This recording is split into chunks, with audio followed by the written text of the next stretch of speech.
around you now.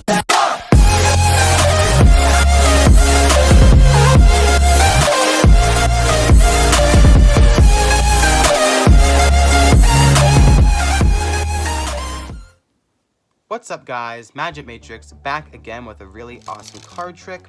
And to start this one off, the spectator could go ahead and shuffle up the deck. I could do it, anyone could do this guys. We just want to make sure that the cards are completely randomized. And once it had been done, I would let the spectator choose a card. So let's just say they selected this one right here.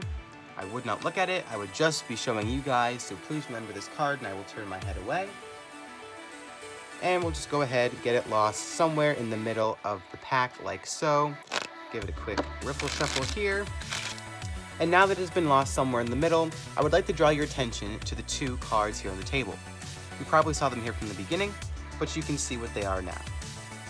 They are the King of Diamonds and the King of Hearts, and they're going to help us find your card. You see, the two red kings are actually two very skilled hijackers, and what they can do is they can go into a deck of cards and they can pinpoint the exact location of a selected card. So what we'll do is we'll dribble down the cards into the table and they'll catch your card out of midair. Watch.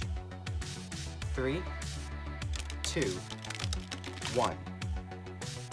And you'll notice that the two red kings catch one card in between them, but it's not just any random card. It is your selection, the Queen of Hearts. That is the trick guys, and if you want to learn it, be sure to stick around for the tutorial.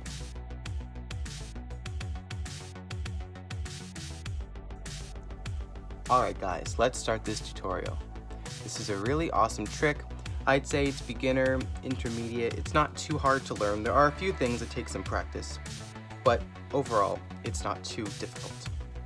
What you'll want to do are take out the two red kings and just place them face down on the table, and I'll get back to why you want them face down. And then you can allow the spectator to shuffle up the deck. You can shuffle up the deck, it doesn't matter.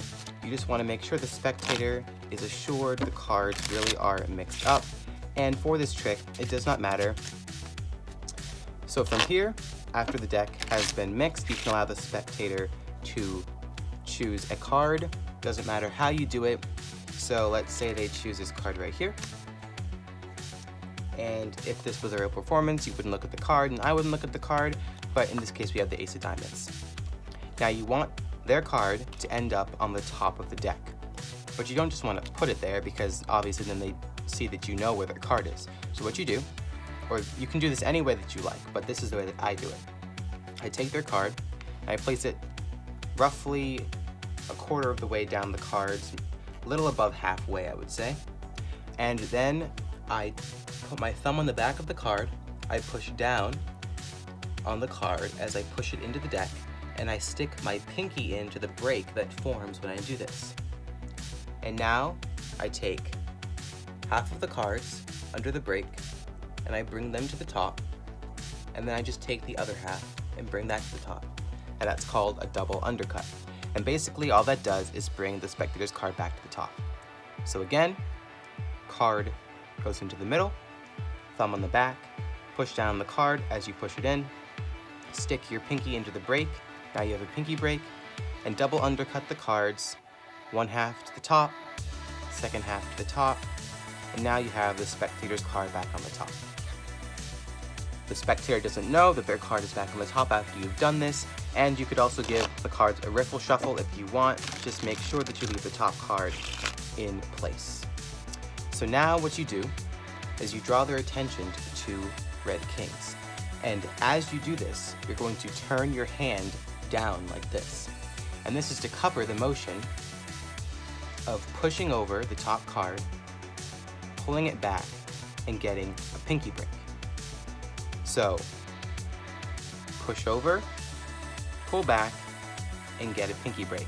I've shown how to do this in a couple of my videos, I think, but it's a lot more hidden if you do it while your hand is face down and while you're directing their attention to the two cards on the table. So you're doing this, but you're doing it while your hand is face down. So you're pushing over a card, pulling it back, and getting that break. So you're doing this while you tell them that you have 2 cards on the table. And now I'll get to why these 2 cards are face down. Because what you do is after you've gotten your break, and you have your pinky break here with the top card, which is their card, and you take the 2 cards and you show them, you wouldn't have any justification to put the 2 red kings on the top of the deck if the spectator could already see what they were. Let me show you what I mean. If the 2 red kings were face up on the table like this, and you got your break just like normal, and you said, you can see we have 2 cards here on the table, and then you go to put them on top of the deck, and you say we had the king of hearts and the king of diamonds. The spectator already knows what those cards are, so why are you putting them on top of the deck? That just makes things look suspicious, which is why you leave them face down. Because now, you can say, we have 2 cards on the table. You get your break, secretly, you pick up the 2 cards, and you can say, you're probably wondering what they are. Well, now I'll show you. And then you flip them face up on top of the deck. And when you do this, if the cards are square, they only see 1, so you still have to show them the second card. So you say, you can see we have the king of hearts and the king of diamonds. Now, you might know what I just did there. There's a card sandwiched in between the 2 red kings now, and this is what I did. I had my break, just like this, and I put the 2 kings on top of the break. So now, if I lift up, I have 3 cards in my hand. Then, holding the cards as 1, I peel off the top king, and then I have a double in this hand. The spectator's card and the king, and I bring this back on top of the second king. So I say I have the 2 red kings, and then I square up the 3 cards. So now the spectator thinks I have 2 cards, when really I already have their cards sandwiched in between the 2 red kings. And this is what makes the trick so unbelievable, because they can't figure out how you possibly caught their card. You never really caught their card. Their card was here before you even dribbled the cards down onto the table. So then you explain how the 2 red kings are 2 skilled hijackers and they can pinpoint any selected card. And then you just take the cards and dribble them onto the table. I've left a link in a previous video on how to dribble cards.